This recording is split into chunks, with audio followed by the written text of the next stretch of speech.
Assalamualaikum warahmatullahi wabarakatuh. Perkenalkan, nama saya Sani Oktarina dengan NIM 06141282126054 dari kelas Indralaya.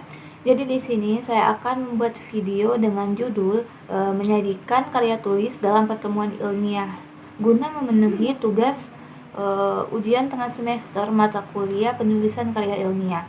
Adapun topik-topik yang akan dibahas di sini yaitu yang pertama, menyajikan karya tulis dalam pertemuan ilmiah. Yang kedua, contoh proposal jenis penelitian deskriptif kuantitatif. Yang ketiga, jenis proposal, contoh proposal penelitian kuasi eksperimen. Yang keempat, contoh proposal penelitian dengan pendekatan SSR atau single subject research. Yang kelima, contoh proposal penelitian deskriptif kualitatif, dan yang terakhir itu yaitu contoh proposal penelitian tindakan kelas.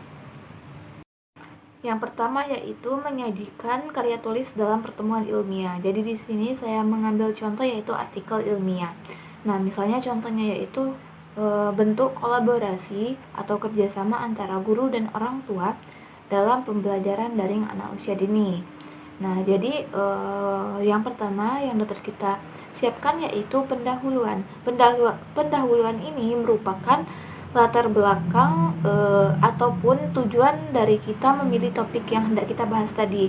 Apa sih yang melatar belakangi sampai kita tuh tertarik untuk mengambil topik atau tema ini untuk dijadikan sebuah artikel ilmiah. Dan yang kedua itu ada metodologi penelitian. Jadi metodologi ini adalah cara yang kita gunakan untuk melakukan atau menulis karya ilmiah ini. Selanjutnya yaitu hasil pembahasan. Di sini kita dapat berisikan mengenai hasil bagaimana kita melakukan penelitian ini. Dan yang terakhir itu terdapat kesimpulan dan saran. Apa sih yang dapat kita simpulkan dari penelitian kita yang sudah kita lakukan, dan saran ataupun kritik yang dapat memperbaiki karya tulis yang telah kita buat lagi. Yang kedua yaitu contoh proposal jenis penelitian deskriptif kuantitatif. Nah, yang pertama itu kita dapat menentukan judulnya terlebih dahulu. Selanjutnya masuk pada penjelasan bab 1 pendahuluan, yaitu yang dimana berisikan latar belakang. Nah, latar belakang ini gambaran umum mengapa sih kita mengambil topik tersebut. Yang selanjutnya yaitu identifikasi masalah. Kita dapat melihat apa saja permasalahan yang ada pada kasus ini. Yang ketiga yaitu pembatasan masalah. Nah, di sini kita dapat memfokuskan satu titik permasalahan yang hendak dibahas. Yang selanjutnya itu perumusan masalah. Perumusan masalah ini kita dapat merumuskan apa saja permasalahan. Dan yang selanjutnya itu tujuan dan manfaat penelitian, yang dimana maksudnya itu bermaksud untuk tujuan kita melakukan penelitian ini dan berharap untuk dapat memberikan pemahaman pada orang lain. Memasuki bab kedua yaitu landasan teori. Nah, hal ini nih berisikan mengenai pengertian yang didasarkan pada teori-teori pendukung. Biasanya bersamai dengan pendapat ahli. Dan selanjutnya yaitu metode penelitian bab 3. Nah, yang pertama itu kita dapat menentukan jenis penelitian yang kita buat. Selanjutnya yaitu instrumen penelitian, yaitu alat yang digunakan untuk mengukur fenomena yang dilengkapi dengan uji validitas dan reliabilitas. Yang kedua itu misalnya populasi dan sampel atau objek atau subjek yang menjadi sasaran kita pada saat melakukan penelitian. Yang selanjutnya itu teknik pengumpulan data. Teknik pengumpulan data ini biasanya digunakan dengan berbagai cara, yaitu misalnya dengan teknik wawancara, observasi, dan lain sebagainya. Dan yang terakhir sekali yaitu sumber rujukan ataupun daftar pustaka.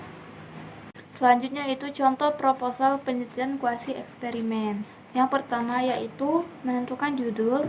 Selanjutnya yaitu masuk pada bab 1 pendahuluan, sama seperti halnya penelitian deskriptif kuantitatif, yang dimana berisikan yaitu latar belakang, identifikasi masalah, pembatasan masalah, rumusan masalah, tujuan dan manfaat dari penelitian tersebut. Memasuki bab kedua yaitu landasan teori yang dimana berisikan mengenai pengertian-pengertian yang didukung oleh teori pendukung ataupun pendapat para ahli. Dan memasuki bab ketiga yaitu metode penelitian. Yang pertama menentukan jenis penelitian, yang kedua yaitu subjek penelitian yaitu sasaran pada saat melakukan penelitian, yang ketiga variabel atau data. Variabel ini merupakan sifat atau nilai dari objek penelitian. Yang keempat instrumen penelitian yaitu sebagai alat dalam melakukan penelitian ini. Yang kelima yaitu teknik pengumpulan data yang dimana dilakukan secara observasi ataupun wawancara dan lain sebagainya. Yang selanjutnya itu teknik validasi data yang dimana uji reliabilitas dan validitas. Yang selanjutnya itu teknik analisis data. Nah, jika sudah selesai, dilengkapi dengan yang terakhir sekali yaitu sumber rujukan atau daftar pustaka.